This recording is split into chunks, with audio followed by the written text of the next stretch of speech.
चलिए, तो students topic है हमारा एग्रीकल्चर क्रॉप में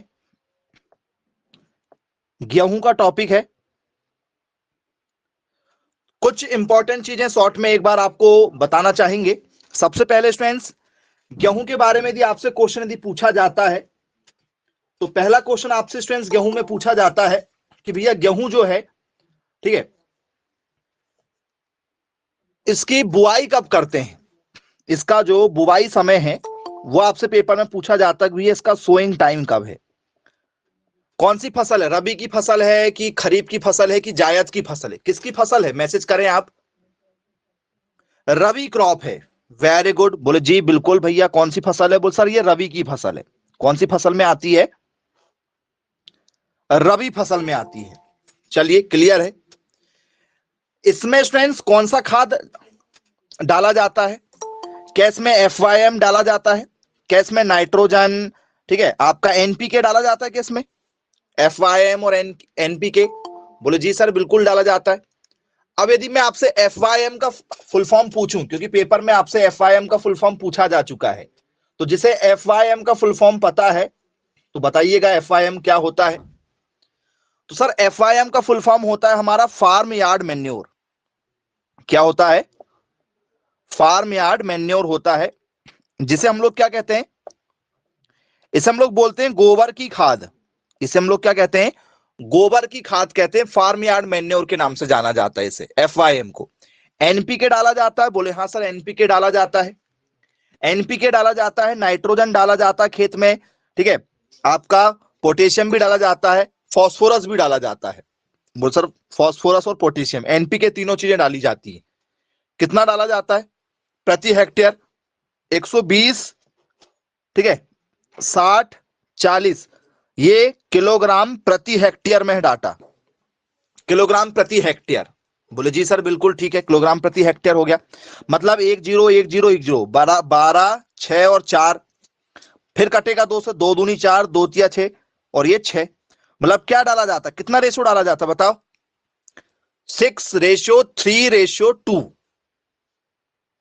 रेशियो की यदि हम बात करें तो। यदि आपसे अनुपात पूछा जाए कि भैया गेहूं की फसल में NPK का रेशियो क्या है, तो गेहूं की फसल जब हम लगाते हैं तो उसमें NPK का रेशियो कितना होगा, तो सर NPK का रेशियो होगा 6:3:2। ये भी आपसे पेपर में पूछा जा चुका है। बोले जी बिल्कुल सर ठीक है। अब यहां पर एक और जो यहां पर एक क्वेश्चन बन रहा है हेक्टेयर का। तो यदि मैं आपसे पूछूं भैया 1 हेक्टेयर में कितने एकड़ आती है, आपके पास में यदि 1 हेक्टेयर जमीन है तो 1 हेक्टेयर में कितने एकड़ जमीन आती है, जरा मुझे बताइएगा, मैसेज करें आप, क्योंकि कई बार बेसिक सा क्वेश्चन ये कई बार चर्चा का विषय रहा है। 2.47। ओके जी, वेरी गुड वेरी गुड।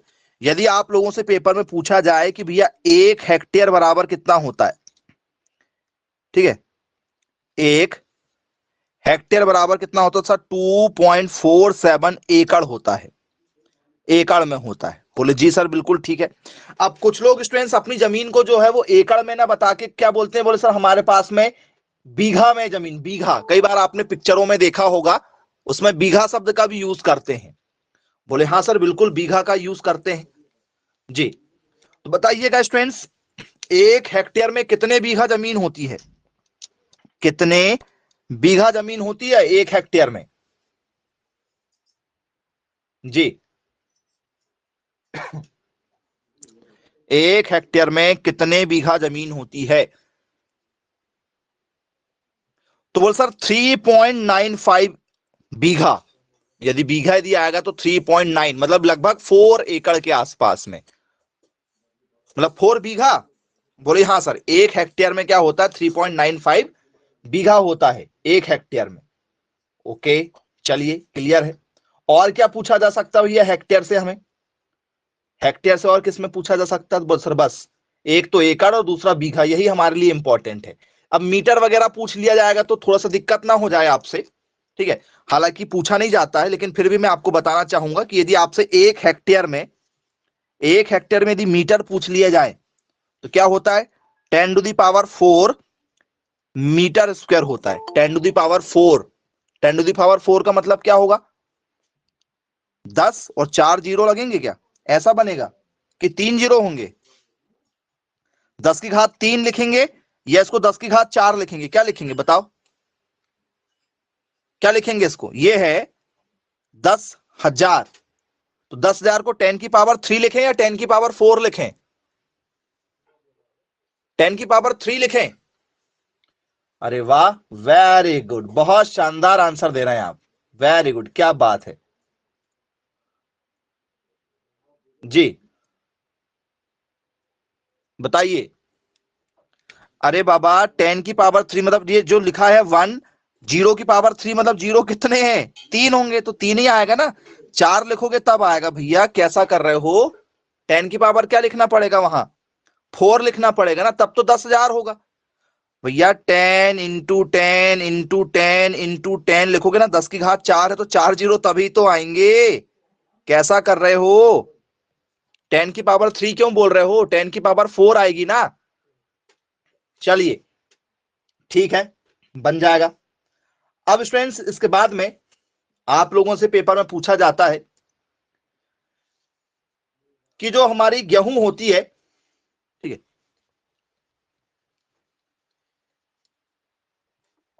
गेहूं में एक क्वेश्चन आपसे पेपर में हर साल पूछ लिया जाता है, ठीक है,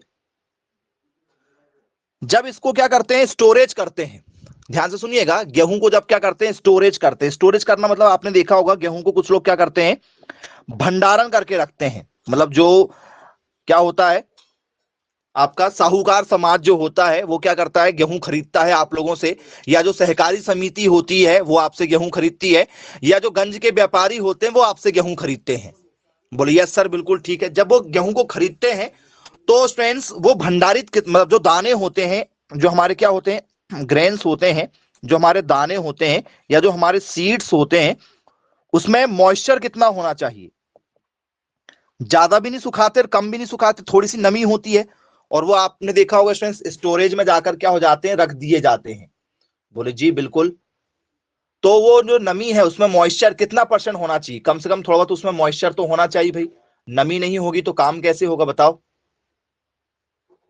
20% नमी होना चाहिए, जी वेरी गुड, और कोई, 20% नमी, गेहूं में 20% नमी होगी, ओके, और कोई, 10 to 20% होगी, जी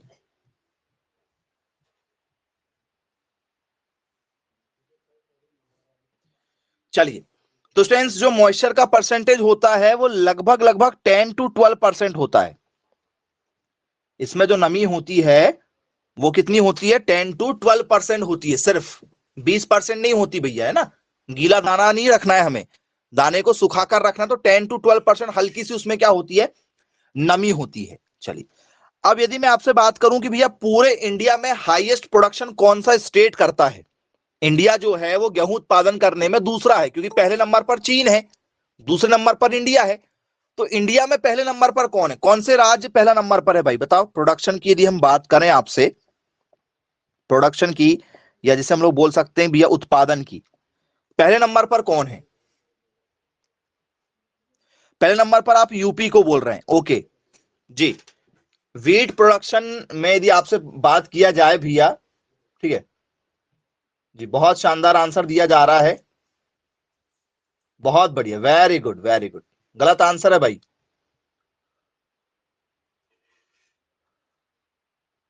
जी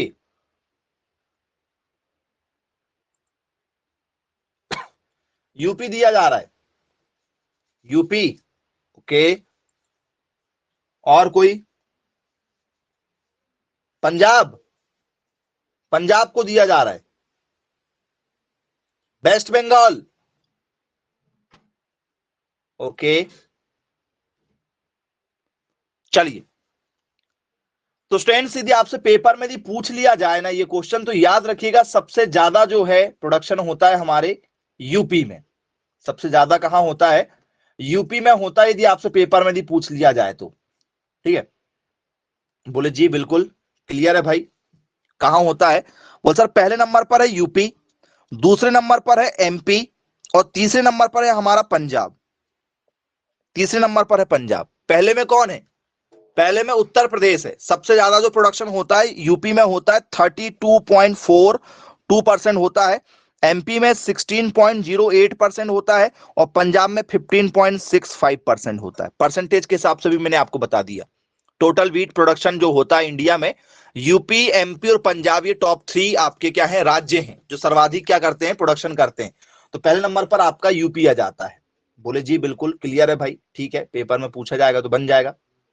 अब यदि इस पर मैं बात करूं कि भैया ये जो गेहूं लगाई जाती है वो किस समय में लगाई जाती है, आपसे किसी ने पेपर में पूछा कि sowing time of wheat for better production, यदि आपको अच्छा उत्पादन लेना है गेहूं का तो किस समय आप लगाएंगे इसको, गेहूं को किस समय लगाया जाता है? समय मतलब रबी की फसल तो है, लेकिन वो आप माह बताइए, मंथ बताइए जिस महीने में गेहूं को लगाया जाता है। सोइंग टाइम क्या होना चाहिए इसका जी? यदि आपसे सोइंग टाइम पूछ लिया जाए, बुआई का समय पूछा जाए, बुआई का समय यदि आपसे पेपर में पूछा जाए तो बुआई का समय क्या होगा? अक्टूबर नवंबर।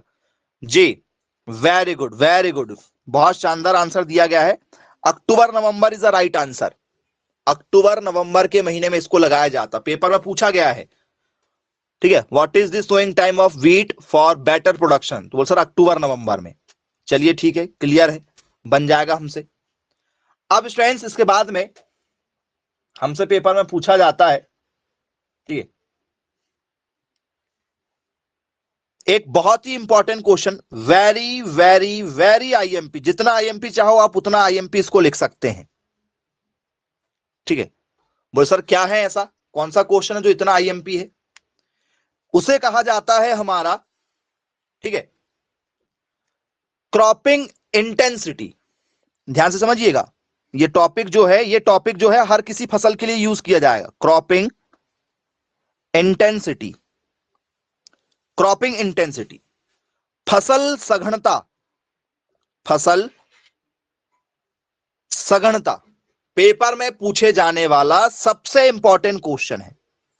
और मैक्सिमम बच्चे इस क्वेश्चन को क्या करके आते हैं, गलत करके आते हैं। क्रॉपिंग इंटेंसिटी आपसे पेपर में पूछी जाती है, तो बोले यस सर बिल्कुल ठीक है भाई, क्लियर है। अब ये क्रॉपिंग इंटेंसिटी क्या चीज होती है भाई, पेपर में यदि हमसे पूछ लिया जाए तो क्रॉपिंग इंटेंसिटी का मतलब क्या होता है जरा समझिएगा। ठीक है, क्योंकि गेहूं के साथ में जो फसल लगाते हैं उसकी क्रॉपिंग इंटेंसिटी हमसे पेपर में पूछी जाती है। मैं आपको क्वेश्चन भी बताऊंगा, बहुत सारे क्वेश्चन इस पर बेस्ड बन चुके हैं। चलिए, क्रॉप इंटेंसिटी का मतलब क्या होता है, फॉर्मूला देखेंगे। क्रॉप इंटेंसिटी इक्वल टू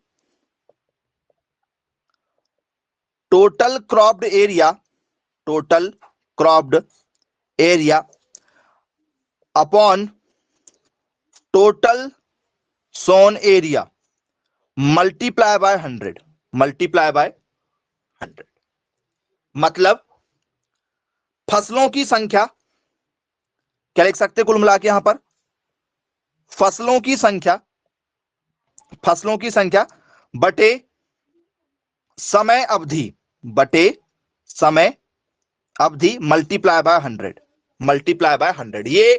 ये ऑन फॉर्मूला आप लोगों के लिए बता दिया मैंने। मतलब नंबर ऑफ टोटल क्रॉप्स लिखा ना, टोटल क्रॉप ऐसा लिख लो, टोटल क्रॉप बटे क्या हो जाएगा, ठीक है, टाइम टेकन या टोटल टाइम ऐसा भी लिख सकते हो, टोटल टाइम। ये मैं आपको जो मेरे हिसाब से बता रहा हूं, जो आपको बुक में लिखा हुआ वो वाला फॉर्मूला बताया था मैंने कि आपको जो दिखाई देता है, ये आप लोगों को सॉल्व करने के लिए बहुत ही सिंपल है। मतलब जितनी भी फसल आएगी उसको आप ऊपर लिख दो, जितनी भी फसल आएगी उसको क्या लिख दो, ऊपर लिख दो, और नीचे क्या लिख दो, उसका समय लिख दो।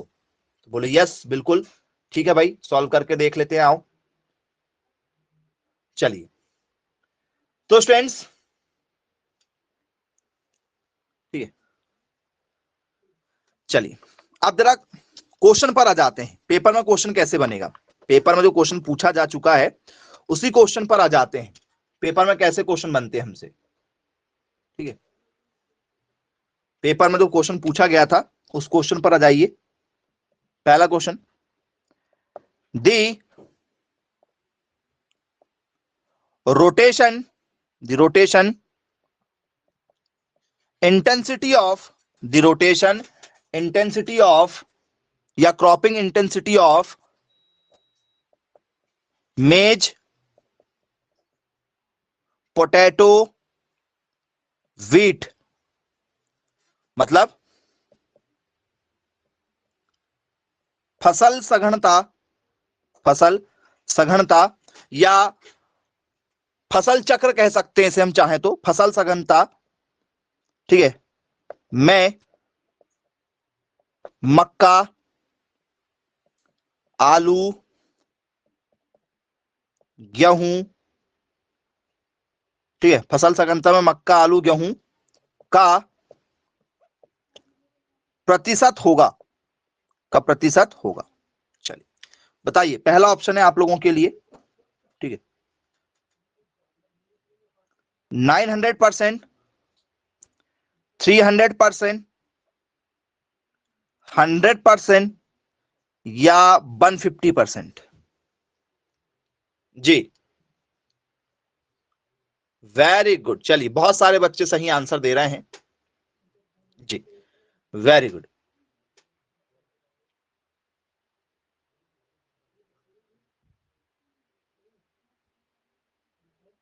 जी वेरी गुड, बताइए क्या हो सकता है इसका करेक्ट आंसर।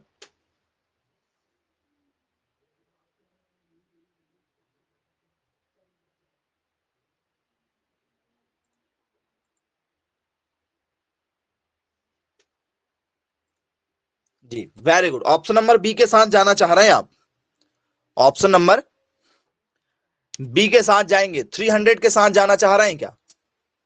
बोले जी बिल्कुल 300 के साथ जाना चाह रहे हैं सर हम तो। आओ जरा, कैसे निकालेंगे भाई 300? चलो सबसे पहले मैंने आपको क्या लिखाया था, जरा उस पर ध्यान दो। मैंने आपको कहा था कुल फसल, फॉर्मूले पर नजर नजर डालिएगा, कुल फसल बटे समय अवधि, बटे समय अवधि मल्टीप्लाई बाय 100। मतलब ऊपर आएगी क्रॉप्स, नीचे आएगा टाइम, ऊपर आएगी क्रॉप्स, नीचे आएगा टाइम। बोले जी बिल्कुल क्लियर है, शॉर्ट में टोटल कितनी फसल है? बोल सर मक्का, आलू, गेहूं, कितनी फसल हो गई? 1 2 3। वीट, पोटैटो और मेज, कितनी क्रॉप है? बोल सर 3 क्रॉप है। चलो इन तीनों फसलों का जो समय काल होता है, जैसे मान के चलो मैंने मेरे खेत में आज मक्का लगा दिया, तो मक्का क्या हो जाएगी, मेरी फसल 1 साल से पहले पहले कट के घर आ जाएगी क्या? भले ही वो 2 महीने में कट के जाए, लेकिन उसको माना जाता है 1 वर्षीय फसल। 1 वर्षीय फसल माना जाता है। 1 वर्षीय फसल मतलब होता है ईयरली क्रॉप। ईयरली क्रॉप मतलब ऐसी फसलें जिन्हें काटकर हम घर 1 साल के अंदर अंदर लेकर आ जाते हैं। तो गेहूं को 1 साल में काट के ले आते हैं, वो सर वो तो 4 महीने की फसल है सर, लेकिन उसको ईयरली क्रॉप कहते हैं। ईयरली क्रॉप मतलब ऐसी फसलें जिन्हें 365 दिन के अंदर अंदर काटकर घर लेकर आ जाया जाता है, तो उन्हें 1 वर्षीय फसलें कहते हैं। बोले जी सर बिल्कुल ठीक है। गेहूं 1 वर्षीय, आलू बोले सर 2 महीने में जाता, तो उसको 2 माही फसल थोड़ी बोलेंगे, उसको भी ईयरली बोलेंगे, क्योंकि लग तो पूरा 1 साल ही रहा है ना, मतलब साल में काउंट करते हैं उसको। तो बोले यस सर। तो टोटल कितना हुआ सर? मक्का भी 1 साल की है, ये भी 1 साल की, ये भी 1 साल की है, मतलब एक ही साल में सारी फसल है हमारी, कोई 2 साल वाली नहीं है। तो टोटल वर्ष कितना लग रहा है सर? एक ही साल लग रहा है। कुल वर्ष जो लग रहे हैं हमें, वो एक ही साल लग रहे हैं। बोले जी बिल्कुल सर ठीक है भाई, क्लियर है। मल्टीप्लाई में क्या हो गया सर? मल्टीप्लाई में 100। तो 1 का कोई मतलब ही नहीं होता, 3 1 जा 3, 3 मल्टीप्लाई ये है परसेंटेज में, तो कितना हुआ सर? 300% हो गया।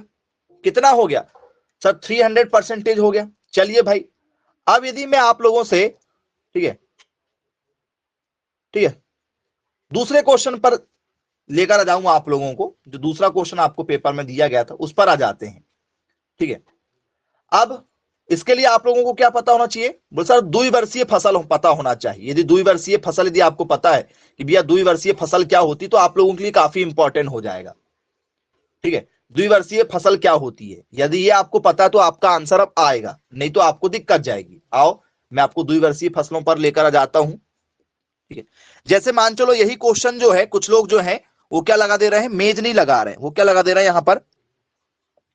शुगर कैन लगा दे रहे हैं, शुगर कैन, शुगर कैन, गन्ना लगा दे रहे हैं, गन्ना, गन्ना लगा दे रहे हैं।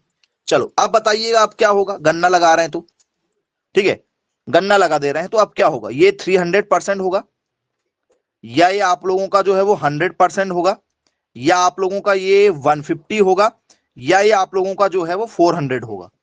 किस आंसर के साथ जाना चाहेंगे आप? वेरी गुड, वेरी गुड, 300 होगा। वेरी गुड, वेरी गुड, बहुत शानदार आंसर दिया गया है आप लोगों के द्वारा। जी, मैंने कहा था आप लोगों से, ठीक है, कि बनेगा तभी जब आप लोगों को पता होना चाहिए कि कौन सी द्विवर्षीय फसल है। यदि द्विवर्षीय फसल नहीं मालूम तो आपका खेल खत्म। जी, क्या होगा? तो बोले सर इसको सॉल्व करना हमें।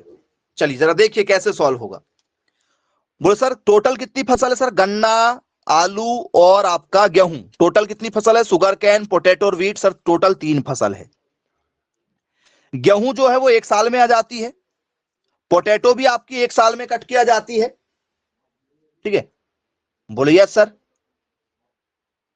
लेकिन गन्ना जो है, गन्ना जो है यदि आप एक बार खेत में लगा दो, गन्ने को यदि आप एक बार खेत में लगा दो तो क्या होता है? सर गन्ने को कटने में 2 साल लगते, मतलब 1 साल में कट जाता है, दूसरे साल में क्या होता है उसमें पानी छोड़ देते हैं। गन्ने को पूरा काट के साफ नहीं करते जमीन को, गन्ना ऊपर से काटते हैं, जड़ से नहीं काटते, ऊपर से काटते हैं और क्या करते हैं, पानी छोड़ देते हैं। बोले यस सर बिल्कुल। तो उसमें 2 साल लगते हैं। गन्ना द्विवर्षीय फसल है, गन्ना क्या है? द्विवर्षीय फसल है, तो 2 वर्ष लग रहे हैं। तो इन सभी फसलों में कुल कितना समय लग रहा है? इसमें 1 साल, इसमें भी 1 साल, और ये इसमें 2 साल। तो हाईएस्ट कौन है? ज्यादा समय कौन ले रहा है? मान चलो मैंने एक ही खेत में आज क्या लगा दिया, गन्ना लगाया, दूसरे खेत में मैंने क्या लगा दिया, आलू लगा दिया, तीसरे खेत में मैंने लगा दिया ही। तो ये तीनों फसलें मेरे घर में कट के कब आ जाएंगी? 1 साल में, 2 साल में, 3 साल में कि 4 साल में? इसका 1 साल, इसका 2 साल, इसका 2 साल, 4 साल। सभी को एक साथ लगाया हूं मैंने, आज ही खेत गया था और आज ही मैंने गन्ना भी लगाया हूं, ठीक है, आलू भी लगा के आया हूं और गेहूं भी लगा के आया हूं। तो ये जो तीनों फसलें मैंने आज लगा के आया हूं, ये कितने साल बाद कट के घर आ जाएगी मेरे? तो सर हाईएस्ट जो होगा वो, हाईएस्ट कौन होगा? सर हाईएस्ट समय ले रहा है हमारा गन्ना, तो गन्ना का हो जाएगा 2। गन्ना का कितना हो जाएगा? 2। मल्टीप्लाई बाय में क्या होगा सर? 100%। मल्टीप्लाई में क्या हो जाएगा हमारा? 100% हो जाएगा। बोले जी बिल्कुल क्लियर है भाई, ठीक है। तो अब क्या करना है? इसको काटना है, काटो। क्या होगा सर? ये हो जाएगा हमारा, कटेगा तो ये कट रहा है, मतलब ये 3 नहीं कट रहा, 3 को रहने देते हैं, 3 को नहीं काट रहे हैं, ये 2 है, इसको काट रहे हैं। 2 5 10, 2 0 0, 3 मल्टीप्लाई बाय 50 मतलब 150 आ जाएगा, 150%। क्या जाएगा आपका? 150। आई होप समझ में आ गया होगा आप लोगों को कि आपसे क्रॉपिंग इंटेंसिटी यदि पेपर में पूछी जाए तो आपको क्या करना होगा। क्रॉपिंग इंटेंसिटी यदि आपसे पेपर में पूछी जाए तो आपको क्या करना है ये पता होना चाहिए, क्योंकि 1 वर्षीय और 2 वर्षीय बस इसी का खेल है, बाकी और किसी का खेल नहीं है, ठीक है। बहुवर्षीय के लिए तो फॉर्मूला बन ही सकता, बहुवर्षीय से मैं बोलूं भैया क्या, आम, आम, तो आम के लिए भैया कोई वर्ष ही नहीं होता, तो उसका कोई क्वेश्चन ही नहीं बन सकता, क्योंकि आम के लिए मैं क्या लिखूंगा यहां पर? जैसे मैं आपको यहां आम दे दूं, यहां पर मैं मैंगो दे दूं, यहां पर मैं आम दे दूं, तो आम के लिए क्या बनेगा भैया? फसल तो 1 2 3 हो गई, लेकिन नीचे क्या लिखेंगे? नीचे क्या लिखेंगे? 3 बटे आम जो है वो बहुवर्षीय फसल है। बहुवर्षीय मतलब जो क्या करती है, सालों साल तक देती है। आपके दादा लोगों के हाथों यदि आम के पौधे यदि कहीं लगे होंगे तो वो आज भी फल दे रहे हैं, तो 50 साल तक देते हैं, 100 सालों तक देते हैं, या 20 साल तक देते होंगे, या 10 साल तक देते होंगे, लेकिन कंफर्म तो कुछ भी नहीं है ना इसका। तो बहुवर्षीय फसलों का कुछ कंफर्म नहीं होता, तो उसको सॉल्व ही नहीं किया जा सकता, क्योंकि यहां आम है, तो ये बहुवर्षीय फसल में सॉल्व नहीं होता है। ये सॉल्व किस में होगा? या तो 1 वर्षीय या तो 2 वर्षीय। तो 1 वर्षीय और 2 वर्षीय आपको फसलें पता होना ज्यादा जरूरी है, और ये आप लोग खुद से जरा समझ के करिएगा। मैं आपको हिंट दे देता हूं, 1 वर्षीय फसल में सारी जाती, गेहूं है, जौ है, धान है, सोयाबीन है, चना है, मक्का है, ये सब 1 वर्षीय है। और बहुवर्षीय में क्या जाता है? चुकंदर है, गन्ना है। चुकंदर नाम सुना होगा आपने, गन्ना का नाम सुना है? बोले हाँ बिल्कुल सुना है। तो ये 2 वर्षीय फसलें और 1 वर्षीय फसलें आप लोगों को जानना जरूरी है, तभी जाके आपको ये क्रॉप इंटेंसिटी बनेगी, हर साल पेपर में आता है। चलिए इसके बाद में स्टूडेंट्स आगे की ओर चर्चा करते हैं इसमें।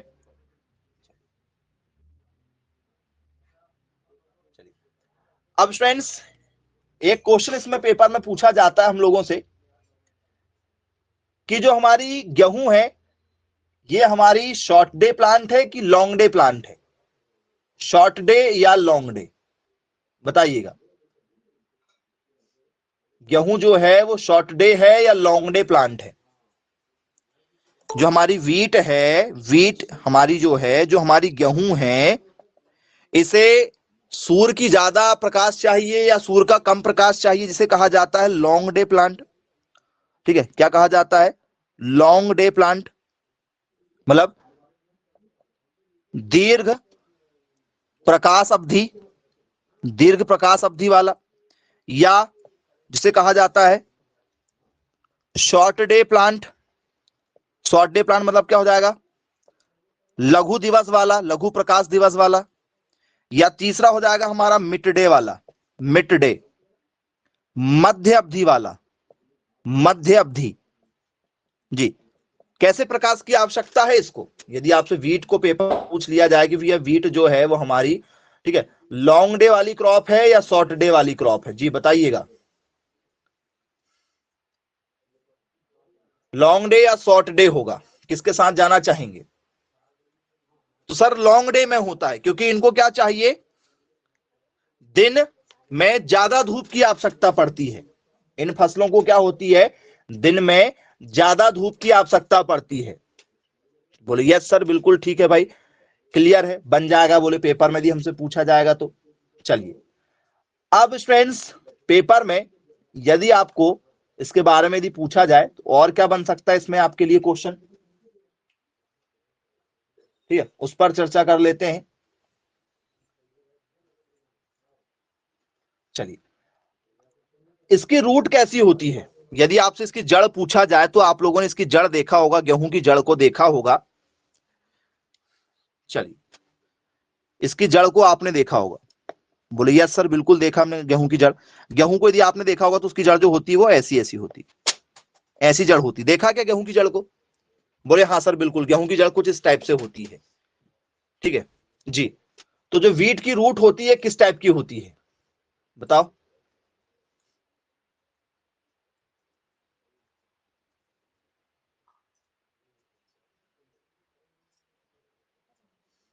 जी, कैसी रूट होती है? वीट की जो रूट होती है वो कैसी रूट होती है, बताइएगा।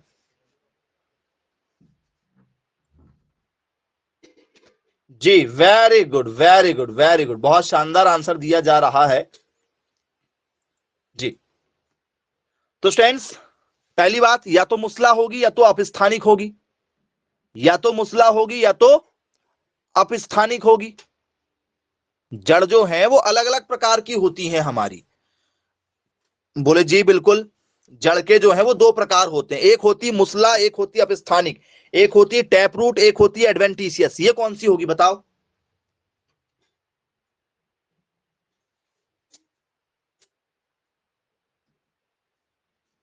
कौन सी होना चाहिए? अपस्थानिक होगी क्या?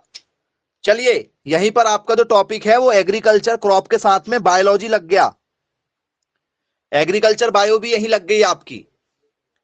रूट के टॉपिक में, रूट का जो टॉपिक है आपका वो किसका टॉपिक है? बोले सर वो एग्रीकल्चर के साथ में बायोलॉजी का मेन टॉपिक है। देगा तो आपको बायोलॉजी से उठा के दे देगा वो। बताओ जरा क्या होगा, किस आंसर के साथ जाना चाहेंगे आप? चलिए, तो बोले सर जड़ जो होती है वो बेसिकली हमारी दो प्रकार की होती, मेन जो है वो दो प्रकार होते हैं जड़ के, फिर उसके अंदर बहुत सारे प्रकार आते हैं। एक का नाम है मुसला और एक का नाम है अपस्थानिक। एक का नाम है मुसला और एक का नाम है अपस्थानिक। इसे कहा जाता है टैप रूट। इसे क्या कहा जाता है? Tap root. ये अपस्थानिक है, टैप रूट कहा जाता है। और दूसरे वाले को क्या कहा जाता है सर? दूसरे वाले को कहा जाता है हमारा एडवेंटिशियस। एडवेंटिशियस रूट के नाम से जाना जाता है। बोले जी बिल्कुल। दोनों में क्या अंतर है? वो सर मेन अंतर है, मेन अंतर है।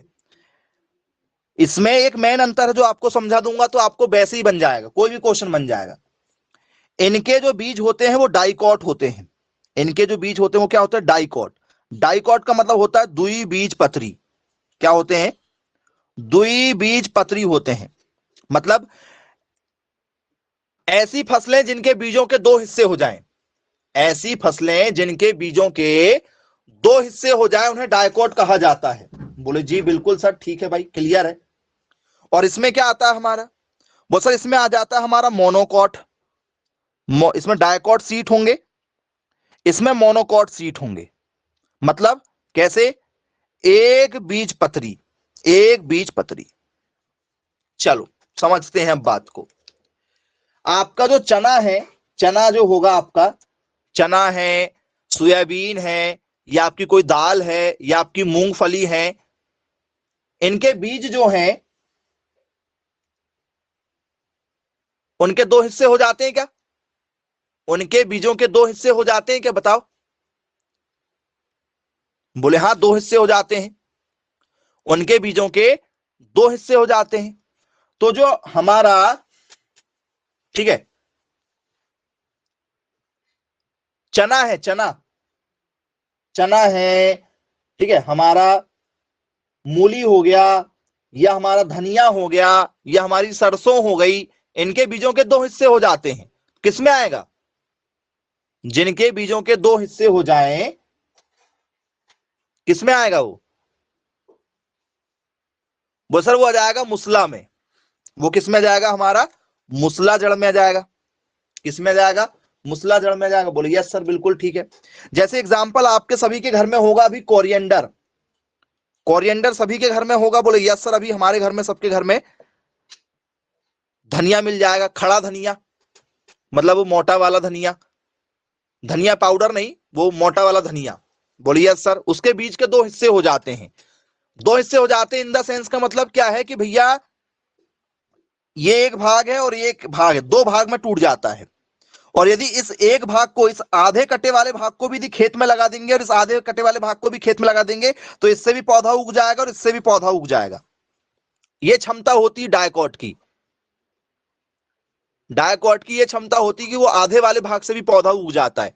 कभी यदि आपको धनिया देखा होगा आपने, तो वो धनिया जो है, ठीक है, आप जो पूरा साबुत दाना होगा आपका, मतलब साबुत वाला मतलब पूरा का पूरा क्या होगा? गोल। जैसे धनिया आपका क्या गोल है, और एक कटा वाला ले जाओ, ये वाला और ये वाला भी ले जाओ, इसको भी खेत में लगाओ, इस कटे को भी लगाओ, इस वाले कटे को भी लगाओ, तीनों के तीनों जर्मिनेशन आपके कर लेंगे सक्सेसफुल तरीके से। लेकिन जो मोनोकॉट होते हैं, मोनोकॉट क्या होते हैं? जैसे मक्का, मक्का यदि बीच में से टूटा या कुछ हुआ तो मक्का नहीं उगेगा, मक्का आपका नहीं उगेगा। गेहूं, वो सर गेहूं यदि बीच में से टूटा तो सर वो नहीं हो पाएगा। तो ये एक बीज पत्री होते हैं। ये क्या होते हैं आपके? वो सर एक बीज पत्री होते हैं। वो सर एक बीज पत्री में क्या आ जाता है हमारा? तो सर सारे जितने भी एक बीज पत्री वाले हैं, तो वो मैक्सिमम क्या होते हैं? मैक्सिमम कंडीशन में वो अपस्थानिक होते हैं। एक बीज पत्री वाले अपस्थानिक होते हैं, द्विबीज पत्री वाले हमेशा मुसला जड़ में आते हैं। बोले जी बिल्कुल क्लियर है भाई, बन जाएगा। बोले तो गेहूं किस में आएगी आपकी? बता दो, गेहूं किस में आएगी? गेहूं के बीजों के दो हिस्से हो सकते हैं क्या? गेहूं के बीज के दो हिस्से हो सकते हैं क्या? बोले सर नहीं हो सकते। जब नहीं हो सकते तो क्या होगा? क्या होगा बताओ? तो सर वो एक बीज पत्री में आएगा, और एक बीज पत्री जब होगा तो वो होगा आपका एडवेंटिशियस रूट। कैसी रूट होगी? Adventitious root. तो ये आपका एग्रीकल्चर बायोलॉजी का भी एक टॉपिक है और सेपरेट बायो का भी एक टॉपिक माना जा सकता है। इसको पेपर में पूछा जा चुका है। चलिए, तो गेहूं की जड़ भी आपको पता चल गई कि भैया गेहूं की जो जड़ होती है वो कैसी होती है? आपकी एडवेंटिशियस होती है। चलो ठीक है भाई, एडवेंटिशियस होती है। अब एडवेंटिशियस तो है, उसमें भी बहुत सारे टाइप के होते हैं, उसमें भी बहुत सारी होती हैं। कैसी होती? सेमिनल होती हैं। सेमिनल होती है। एडवेंटिशियस में भी टाइप आता है कि भैया कैसी होती है? सेमिनल होती है। वो उतना इंपॉर्टेंट नहीं है, एडवेंटिशियस हमारे काम का है। चलिए, अब और क्या क्वेश्चन इसमें पूछा जा सकता है? तो बोले सर अब आ जाते हैं हमारे बहुत सारे क्वेश्चन।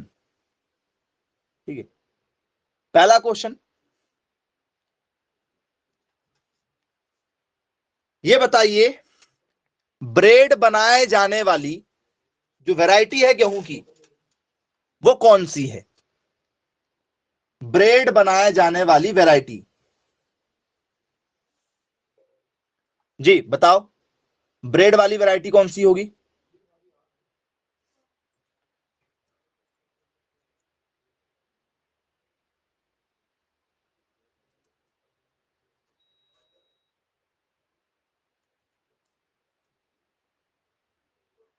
जी बताइए। जो डबल रोटी आपकी बनती है, ब्रेड बनती है आपकी, किससे बनती है?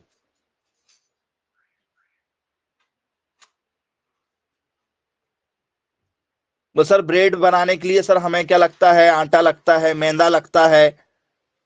जी बता दो, जरा रेसिपी बता दो ब्रेड बनाने की फिर। क्या होगा बताओ।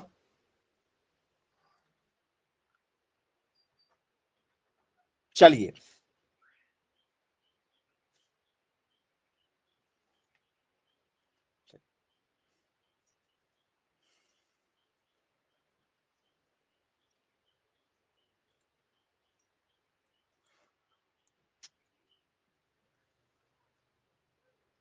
जी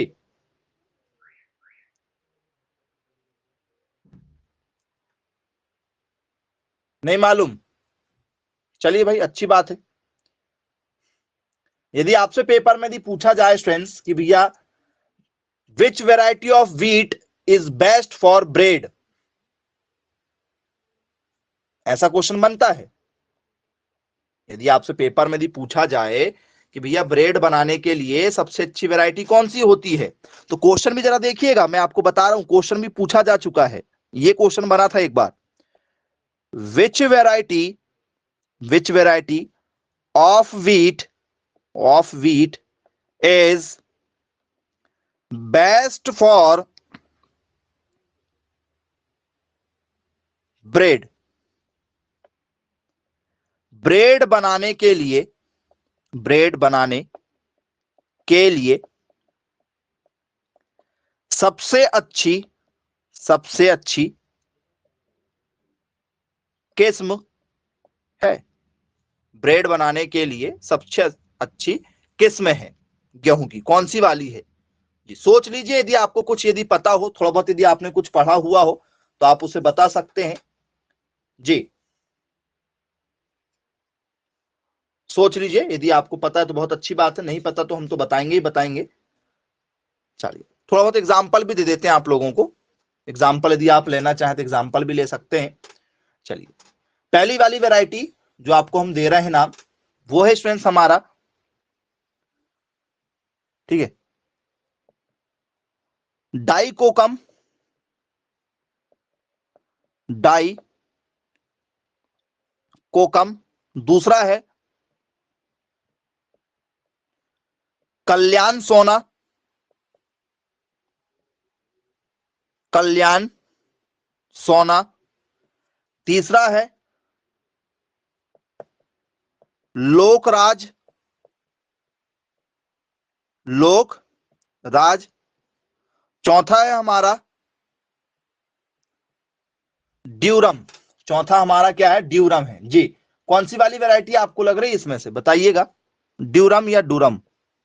जी कौन सी वैरायटी इसमें होगी ब्रेड बनाने के लिए? बताओ भाई, जो ब्रेड बनाने वाली कंपनी है वो कौन सी वैरायटी खरीदती है?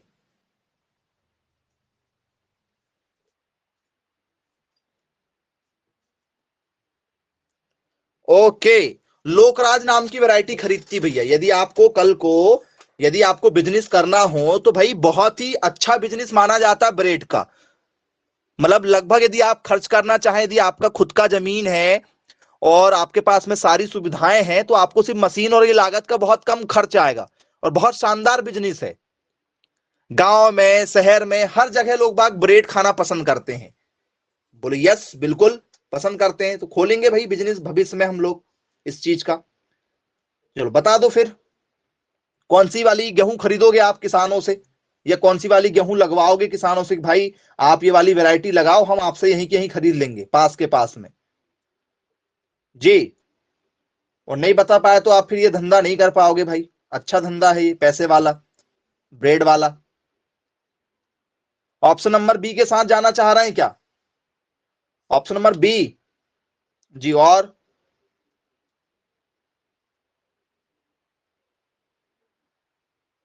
Option number D, very good, जी जी, very good very good very good, option number D के साथ जाएंगे आप। क्या बात है, बहुत शानदार आप आंसर दे रहे हैं सभी बच्चे, बहुत बढ़िया।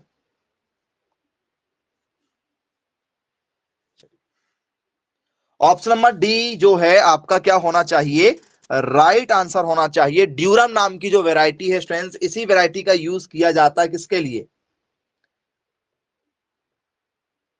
किसके लिए यूज किया जाता है इसका, ब्रेड के लिए। किसके लिए, ब्रेड के लिए। पेपर में पूछा जा चुका है ये क्वेश्चन। बोले जी बिल्कुल क्लियर है भाई, बन जाएगा पेपर में, यदि आपसे पूछा जाएगा तो आसानी से बनेगा। चलिए अब आ जाते हैं स्टूडेंट्स हम लोग, ठीक है, इसके बाद में अगले क्वेश्चन के साथ में। अगला क्वेश्चन स्टूडेंट्स हमारा कि भाई गेहूं का मामा किसे कहा जाता है, गेहूं का मामा किसे कहा जाता है बताओ, पेपर में आपसे पूछा जाएगा गेहूं का मामा कौन से कीट को कहा जाता है।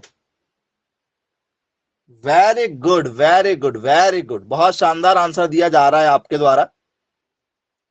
बोल सर ये खरपतवार है, ये क्या है, एक खरपतवार है, उसको कहा जाता है भैया गेहूं का मामा किसे कहा जाता है।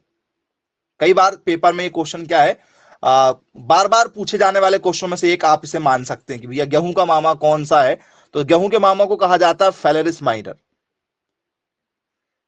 ठीक है, क्या कहा जाता है गेहूं के मामा को, गेहूं का मामा जो है वो एक प्रकार का क्या है सर, वीट है, वीट है। ठीक है, तो मैटरनल अंकल किसे कहा जाता है भाई गेहूं का, what is the maternal uncle of गेहूं या बीट, तो सर उसको कहा जाता है हमारा ट्रिटिकम एस्टिवम। क्या कहा जाता है, ट्रिटिकम एस्टिवम के नाम से इसे जाना जाता है। ये गेहूं का मामा है आपका। बोले जी बिल्कुल सर ठीक है, गेहूं का मामा है। इसे और किस नाम से जाना जाता है, क्या इसको गेहूं सा भी कहा जाता है क्या, गेहूं के मामा को क्या गेहूं सा भी कहा जाता है। बोले जी बिल्कुल, इसको क्या कहा जाता है, गेहूंसा के नाम से भी जाना जाता है। इसे क्या कहा जाता है, गेहूंसा भी कहा जाता है। बोले जी बिल्कुल, इसको गेहूंसा भी कहा जाता है। चलिए अब इसके बाद में इसमें और कौन सा क्वेश्चन हमसे पेपर में पूछा जाता है भाई, एक और क्वेश्चन जो आपसे पेपर में पूछा जाता है,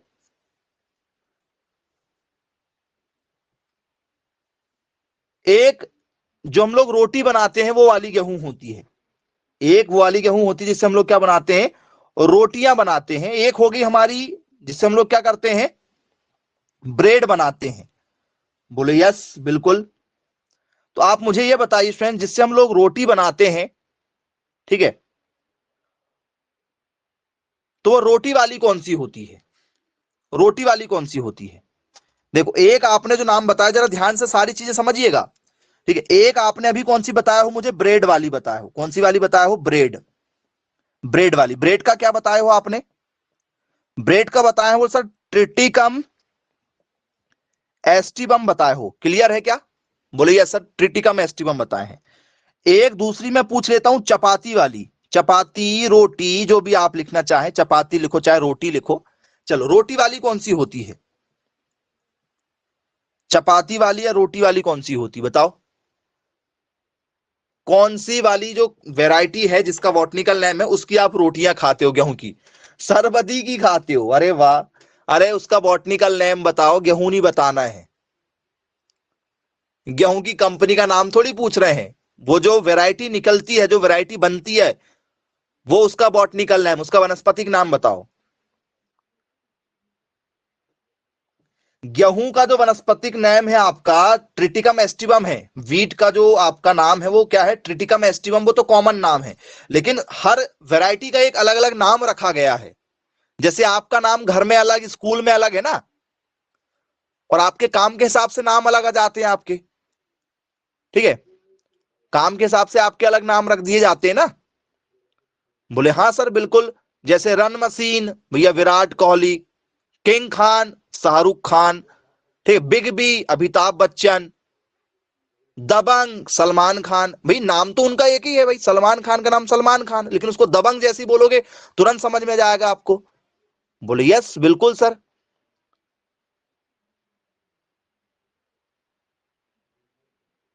क्रिकेट का गॉडफादर किसे कहते हैं? वो सर सचिन तेंदुलकर को ये उपाधि दी गई है ना।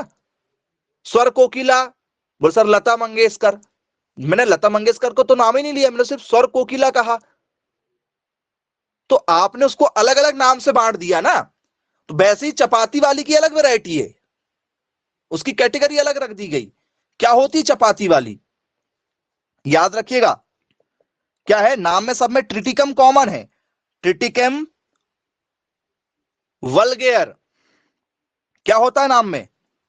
उसका नाम हो जाएगा इसका ट्रिटिकम क्या, वल्गेयर। ये कौन सी है? चपाती वाली है। आप लोग सभी सूजी का हलवा खाते हो क्या? सूजी का हलवा, सिवैया। सिवैया बहुत सी चलन में रहती भाई, बहुत से त्योहारों में सिवैया बनती है। खाते हैं सिवैया, सूजी का हलवा? बोले जी बिल्कुल सर खाते हैं। ठीक है, अब तो मना कर देंगे सर, आप पूछ रहे इस कारण से। चलो, सूजी का हलवा या जो आप लोग सेवैया वगैरह बनाते हो, सेवैया जो बनाते हैं, सेवैया कौन सी वाली? जो लोग क्या खाते हैं, मुस्लिम धर्म के लोग जो सेवैया बनाते हैं उसका एक अलग ही स्वाद होता है। यदि आपने कभी खाया होगा या कभी होटल वगैरह में खाया होगा जाकर, तो वो सेवैया अलग होती है। जो नॉर्मल घर में आप लोग बनाते हो, वो पतली वाली जो सेवैया आती है, बिल्कुल बारीक, बिल्कुल बहुत बारीक होती है। एक सेवैया जो आप लोग घर में बनाते हो कम से कम इतनी मोटी वाली बनाते हो, ठीक है। और एक सेवैया आती बहुत बारीक, ऐसी बहुत बारीक, मतलब बिल्कुल बारीक सी, बहुत महीन टाइप की आती है, बहुत टेस्टी। वो सूजी का हलवा भी आपने तो खाया? बोले हाँ सर बिल्कुल खाया। तो सूजी वाली जो होती है, पेपर में पूछा गया भाई, सूजी और सेवैया वाली जो वैरायटी है, ये कौन सी किस्म है बताओ जरा? ये वाली कौन सी आपकी? इसको किस में रखा गया है, सूजी वाली, और इसको किस में रखा गया है?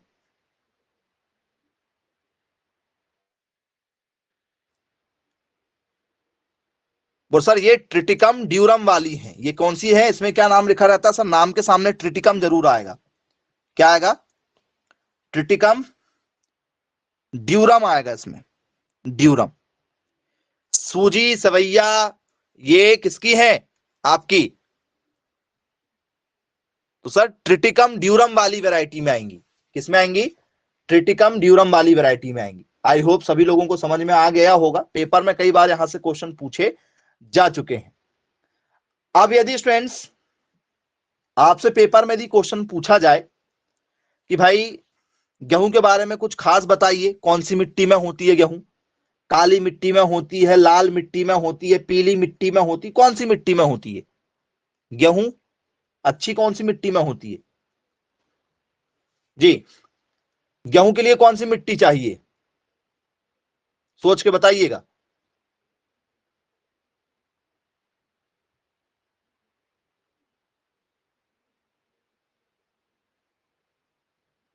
काली मिट्टी में होती है, ओके। दोमट मिट्टी कह सकते हैं आप उसे, उसे क्या कह सकते हैं?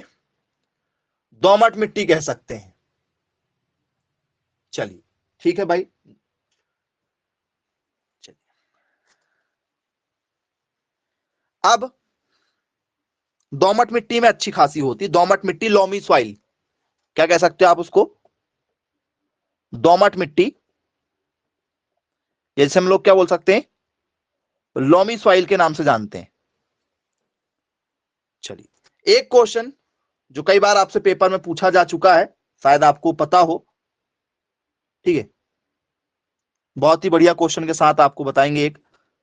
ये क्वेश्चन एक बार आ चुका है पेपर में, आपसे जाए डिबलिंग क्या होती है, आपसे पेपर में पूछ लिया जाए डिबलिंग। जी डिबलिंग, डिबलिंग क्या चीज होती बताइए जी?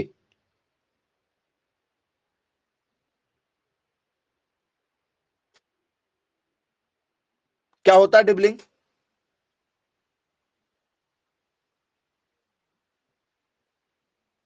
देखा है आपने डिबलिंग? देखा डिबलिंग? डिबलिंग क्या है? नहीं देखा किसी ने? अरे वाह, मुझे लगा सभी ने देखा होगा। किसान लोग इसका बहुत ज्यादा यूज करते हैं। नहीं देखा डिबलिंग? अरे वाह, देखा है बोले। चलिए भाई, देखा है बोले। क्या होता है स्टूडेंट्स डिबलिंग? तो स्टूडेंट्स डिबलिंग का मतलब होता है कि आप नॉर्मल जो किसान होता है, नॉर्मल जो किसान होता है वो खेत में क्या करता है, हाथों से बीज को डालता है, हाथों से। जैसे मान चलो ये आपका खेत है, तो आप लोग खुद एक एक दाना, एक दाना यहां, एक दाना यहां, ऐसे अपने हाथों से डालते हैं। डालते ना मक्का, मक्का किसान, कुछ किसान जो है वो हाथों से लगाते हैं, जिनके पास में कम जमीन है तो वो मैक्सिमम आज भी हाथों से ही लगाते हैं, एक एक दाना बिल्कुल हाथों से देते हैं। देखा क्या? बिल्कुल बराबरी से डालते हैं। और बहुत सारे लेबर उनके खेतों में चलते हैं मक्का लगाने के लिए। मेन तो मक्का होता है, गेहूं तो सीड्रिल से ही लगाया जाता है, मेन मक्का के लिए यूज किया जाता है। मक्का के लिए, या आपने आलू देखा होगा, आलू भी लगाते हैं, या लहसुन लगाते हैं, एक एक करके लगाते हैं ना। आजकल तो मशीनें भी आ चुकी हैं, मशीन का चलन ज्यादा हो गया है। तो ये डिबलिंग जो होती है क्या होती है सर? बीज लगाने की विधि है। डिबलिंग जो है वो बीज लगाने की विधि है। बोले जी सर बिल्कुल ठीक है, डिबलिंग क्या है? एक मेथड है, ठीक है, सीड सोइंग की, बीज लगाने की विधि है। और एक तो आपने देखा ही होगा सीड्रिल जिसे कहा जाता है। सीड्रिल देखा है? सीड्रिल, बोले यस सर, जिसे हम लोग बोलते हैं ड्रिलिंग, सीड ड्रिलिंग। ट्रैक्टर के पीछे एक सीड्रिल होती है, उसमें बीज डाल दो और खेतों को ले जा लो। ट्रैक्टर के पीछे आपने देखा होगा सीड्रिल लगी होती है। बोले जी सर बिल्कुल ठीक है, देखा है हमने। और क्या होता है सर? एक होती छिड़काव विधि। किसान क्या करता है, दानों को हाथों में लेता है और क्या करता है, पूरे खेत में से फेंकने लगता है। वो भी देखा होगा, गेहूं में चलता है मेन, गेहूं में छिड़काव विधि ज्यादा चलती है। जो गरीब किसान होते हैं, जिनके पास में सीड्रिल मतलब ट्रैक्टर से बुआई करवाने के पैसे नहीं होते हैं, तो वो क्या करते हैं, नॉर्मल अपने खेतों में किसको लेके जाते हैं, बैलों को लेकर जाते हैं, जमीन को सुधारते हैं और क्या करते हैं, ऐसे छिड़काव विधि का यूज कर देते हैं। बोले यस सर, जिसे हम लोग कहते हैं ब्रॉडकास्टिंग। अब कुछ लोग सोचने लगेंगे कि सर यहां पर सीधा प्रकाशन होने लगा बोले टीवी में। बोले सर ये टीवी वाला ब्रॉडकास्टिंग नहीं है, ये छिड़काव वाला है, छिड़काव का है। तो ये मेथड भी आप याद रखिएगा, ठीक है, डिबलिंग, सीड्रिल, छिड़काव। चलिए, आई होप सभी लोगों को समझ में आ गया होगा। बहुत ही इंपॉर्टेंट ये चीजें जो हमने आपको आज बताए हैं, सभी लोगों से बन जाएगा। तो चलिए ठीक है स्टूडेंट्स, मिलेंगे फिर नेक्स्ट क्लास में। Bye bye, take care.